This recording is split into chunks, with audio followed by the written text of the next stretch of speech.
Hey guys, tonight we slip back in time, about 800 years, to a world where your job involves swinging a hammer so hot and heavy, your arms feel like they're made of lead spaghetti.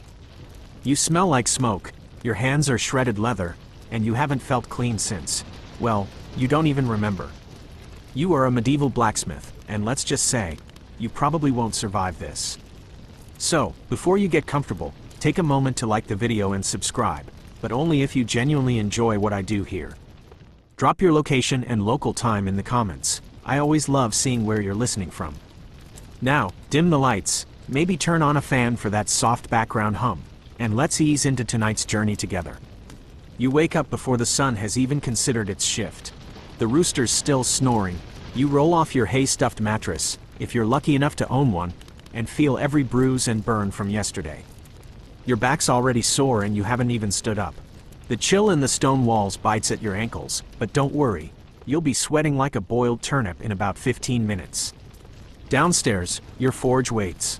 It smells like scorched iron, wet coal, and something vaguely like burnt squirrel, probably because a squirrel actually did fall in there last week.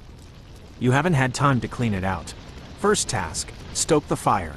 Not with matches, those aren't invented yet, but with flint, tinder, breath, and prayer. You fan the embers, blow carefully, and shovel more charcoal in. The flames flare to life, orange and hungry, and you immediately begin to sweat. Breakfast? If you're lucky, it's a chunk of rye bread so stale it could double as armor. If you're not, it's just hot water with yesterday's barley husks floating in it. You chew slowly. You need to ration. The harvest wasn't great last year, and grain prices have spiked because Lord Guy up the hill decided to throw a feast for his 4th wedding. Now, to work. Your hands already sting, and you've only just started hammering out horseshoes. The iron screams when it hits the anvil, sending up sparks that flicker like fireflies from hell. You wince as a flake of slag lands on your arm. One more tiny burn to join the constellation of others. Historians still argue whether blacksmiths of the 13th century wore any kind of protective gear, but judging by your situation, the answer feels like a sarcastic, lol, no. The hours melt away. Sun climbs. Sweat pours. Your leather apron clings to your body like a second, stickier skin. You're pounding out nails, hoops for ale barrels, and maybe, if there's time, a couple of broken plowshares from Farmer Emmett. He's already visited 3 times this week to check on them. He's terrified his ox will refuse to plow again unless its gear is fixed yesterday.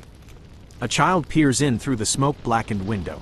One of the village kids, hoping to apprentice. Poor thing, doesn't realize this job means you get to die 10 years earlier than your neighbors, with fingers curled into permanent claws and lungs full of soot.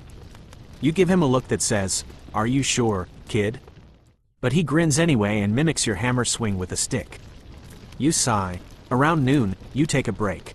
Not because your body isn't aching, it is, but because your forge's fire needs time to rest too.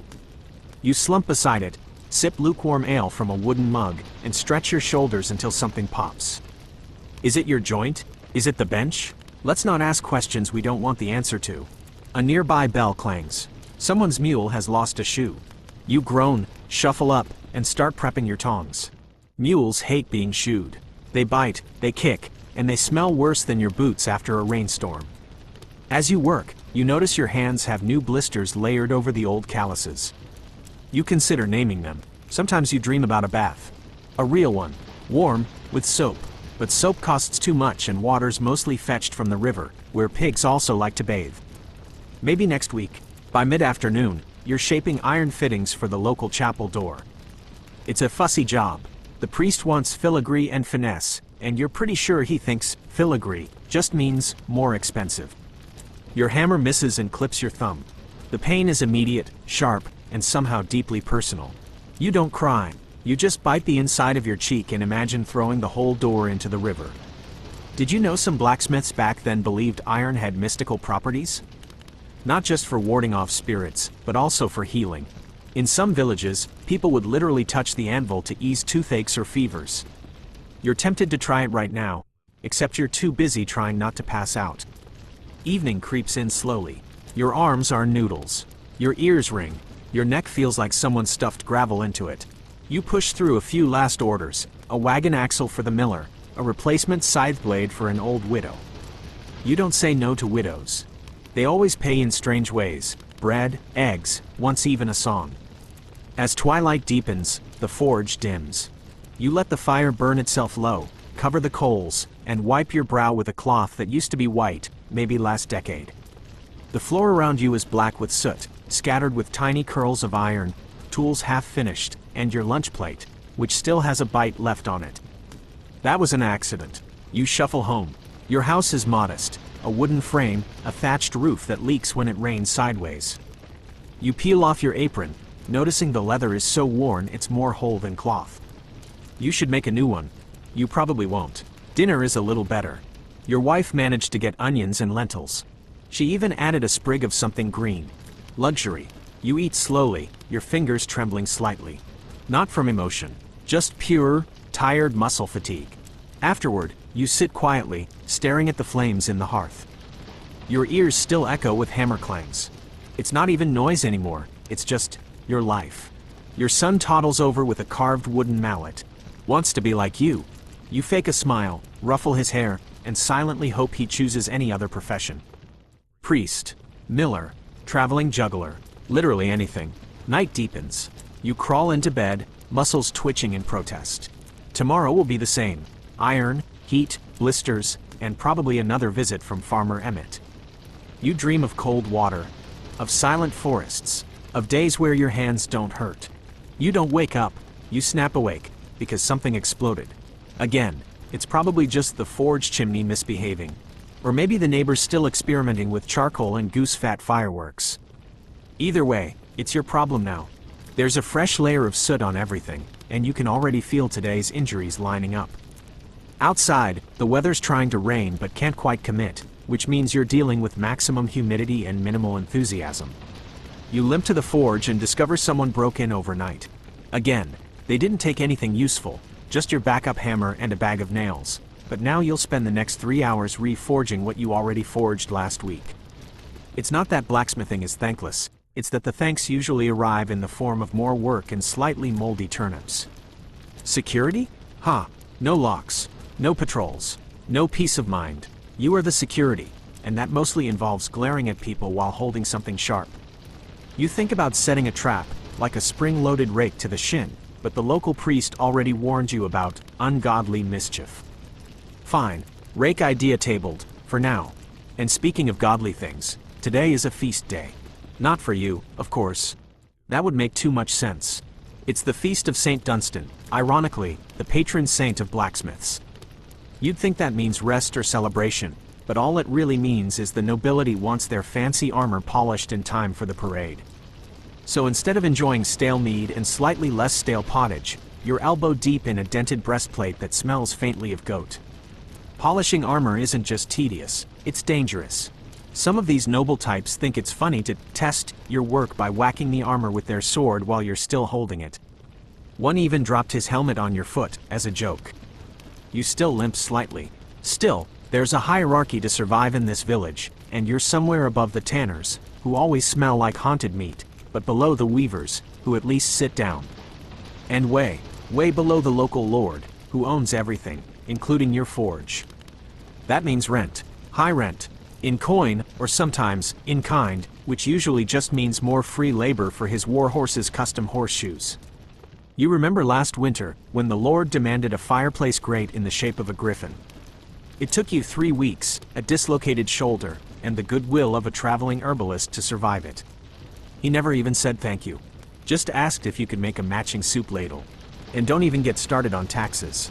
There's the regular crown tax, the guild tithe, even though your village doesn't have an official guild, the bishop's special penance toll, and the yearly fire hazard fee.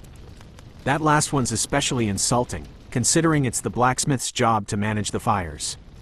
Still, you manage, because you have to, and because, for all its pain, there's a strange rhythm to this work. A heartbeat. Fire, metal, hammer.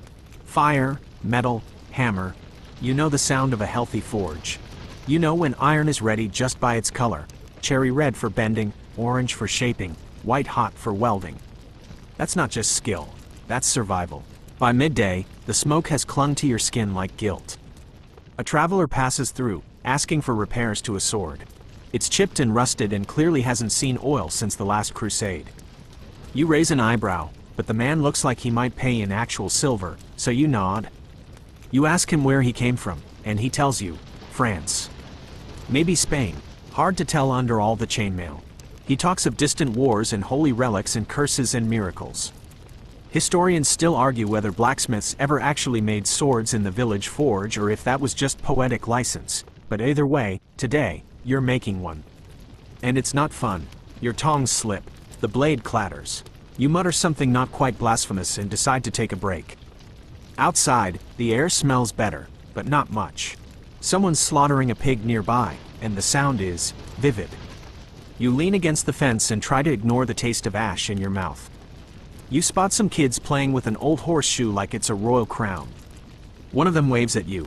You try to wave back but mostly just grimace. Your arm refuses to cooperate. Suddenly, shouting, the baker's cart has tipped over in the road, and the town drunk is trying to trade a dead chicken for 3 loaves of rye. You consider helping, but last time you did that, someone mistook you for the chicken thief and made you sit in the stocks for a day. So you retreat back into your smoky cave and decide to work on tools instead. Yours are falling apart. You need to replace your tongs, your bellows are leaking, and your punch has gone blunt. Of course, to fix those things, you need other tools, most of which are also broken.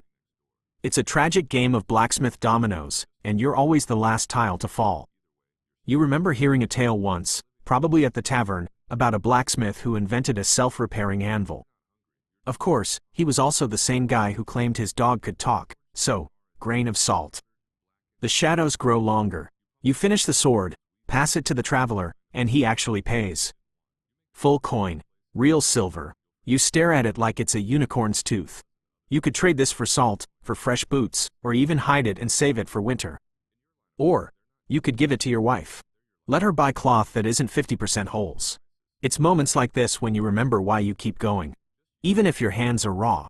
Even if the work never ends. Even if, just last week, a horseshoe nailed itself clean through your boot and into your foot. And yes, that happened. You walked funny for days. People called you Sir Limp-a-Lot. The name stuck. Dusk settles, and you close up shop. No locks. Just a wooden bar across the door and a small prayer whispered to the saint of stubborn iron. You head home, past the drunk guy still arguing with a chicken, past the chapel bell clanging for vespers, past the kids who now want you to make them swords, just for fun. One of them hands you a stick. You promise to forge it into a legendary weapon. They gasp. You wink. Back home, your wife eyes the silver coin like it's spun gold. You eat your lentils. You rub ointment into your hands. Your youngest shows you a drawing they made, of you, hammer raised, cape flapping like a hero. You smile for real this time. And later, as you crawl into bed, you wonder, how long can a body take this? How long can you? But there's no answer, just the rhythm in your bones. Fire, metal, hammer. Today, you oversleep. Not by much, just enough for the sun to creep rudely across your face and remind you that you still haven't patched the thatch above your bed. You sit up and immediately regret it. Your shoulders pop like overripe peas. Your knees creak. Your mouth tastes like soot and disappointment. Still, you swing your legs over the side of the bed, because the forge waits, and the forge does not forgive. You trudge outside, and the first thing you notice is the smell of burning cabbage. Someone's cooking next door. Maybe it's meant to be stew, or maybe it's just another experiment gone wrong. Either way, your stomach recoils. You've been living on onions, lentils, and dark bread so heavy it could double as a doorstop. You're not hungry, you're just aware of hunger in the way a candle is aware of darkness. At the forge, things are as you left them, cluttered, blackened, alive with soot and smoke. You pump the bellows, and it sounds wheezy, like an old man trying to blow out birthday candles he didn't want. You make a mental note to replace it. You won't, you'll forget, or your time will be swallowed up by the dozen other tools on your ever-growing to-fix list. Let's talk about tools for a second. In your line of work, they're not just accessories, they're your lifelines. But every time one breaks, it's a crisis. No corner hardware store, no next-day delivery. Just you, some scrap metal, and the faint hope that your tongs won't snap in half mid-swing. There's an art to making your own tools, but no one claps when you forge a new chisel. It's like writing your own toothbrush, necessary, thankless, and somehow vaguely humiliating. You start the day with rivets, hundreds of the little devils. Tedious, dull, but vital. You heat, hammer, shape, cool. Repeat, again and again. It's the kind of job that gives your brain space to wander, and when it does, you start thinking dangerous thoughts. Like, wasn't I meant to be something more? Or, would becoming a monk really be that bad? You remember you hate wool robes and 4 a.m. chanting. You keep hammering. A farmer comes by to request a new scythe blade. He's nice enough, offers you a basket of carrots in exchange, which is actually a generous deal. You accept, though you know half the carrots will rot before you get around to eating them. Everything rots, eventually, except the rust. That always stays. You start on the blade. It's delicate work. One bad angle and you'll ruin the tempering. You whisper to the iron, not because it listens, but because it keeps your hands steady. Some blacksmiths back in the day believed their tools had spirits. One even claimed his tongs had a name, Bertha. You think that might have been less about belief and more about loneliness. The villagers sometimes whisper that you're a wizard of sorts. Not the flashy, hat-wearing kind, but a man who bends metal and fire to his will. It's flattering, sure, but they don't see the 10,000 burned fingers behind every smooth horseshoe. They don't see the tedium. Because honestly, being a blacksmith is about 10% mystical fire wielder and 90% banging on stuff until it looks less like a mistake. Late afternoon, a nobleman rides in, flanked by 2 guards, each wearing helmets you know you made. He wants a new gate hinge, and he wants it by sunset. Of course. You smile politely, say, "Yes, my lord," and start reshaping your entire evening around this new royal whim. The tricky part? You don't have enough good iron left. So you do what blacksmiths have always done. You cheat a little. A scrap from an old horseshoe, a nail reforged, a bit of broken plowshare. You patch it together with patience, prayer, and a firm belief that no one will look too closely. Historians still argue whether medieval blacksmiths routinely cut corners this way, or if that's just modern cynicism talking. But you know, you live this. The hinge turns out fine. More than fine, actually. You watch the nobleman ride off, bragging about his custom metalwork, and you almost say something snarky. But you don't, because there's no energy left. Your teeth ache. Not metaphorically, actually. Constant heat, soot, and poor nutrition have done a number on your mouth. You're down 2 molars and the others are shifting like confused sheep. There's no dentist, no floss, just hope and clove oil, and maybe a prayer to Saint Apollonia if things get desperate. Evening arrives. You sit in the corner of your forge, cradling your wrists. They crack when you move them. You think about the other trades, coopers, who make barrels and get to sit down, masons, who work with stone but only when it's not freezing, cobblers, who deal with feet, sure, but at least they don't get 3rd-degree burns weekly. Still, something keeps you here. Maybe it's pride, maybe it's stubbornness, maybe it's the strange joy of taking a formless lump of metal and making it into something useful, something real. A latch, a chain, a sword, a key. You've built the village, piece by piece, with every clang and strike and burn. And though your hands are ruined, though your eyes are starting to fade from smoke and strain, though every part of your body feels older than it should, you are still here. And that matters. You wipe your hands, close the shutters, douse the coals. The forge sleeps, for now. Back at home, the fire's already lit. Your wife nods to you, and you sit down beside her, quiet and bone-tired. Your son shows you his drawing again, this time with a new detail. You're smiling in it. And, surprisingly, so are you. Because you survived another day. Not cleanly, not comfortably, but you endured, and that's something. The forge fades now. The smoke drifts upward, thinning into the soft, starlit dark. Your hands are still, finally. The hammer's echo grows distant in your mind, just a low, rhythmic thump beneath everything else. You can almost forget the ache in your shoulders. The heat in your bones begins to slip away. Outside, the village settles, too. A dog barks once and goes quiet. A shutter creaks. Far off, an owl calls. You lean back. Let your breath slow. Let your heartbeat soften. For all the pain, for all the noise, there's a peace in this quiet. A rare, precious stillness earned not by luck, but by grit. Sweat. Fire. You've shaped more than iron today. You've carved out survival, the kind that doesn't shine, doesn't sing, but still matters. You remember the glow of the coals, the hiss of hot steel in water, the weight of the hammer, steady in your palm. And then you let those memories fade, like smoke curling from a cooling blade. Let your eyes close, let your jaw unclench, let the rhythm fade. The forge will still be there tomorrow. But tonight, you rest. Tonight, the fire sleeps. And so do you.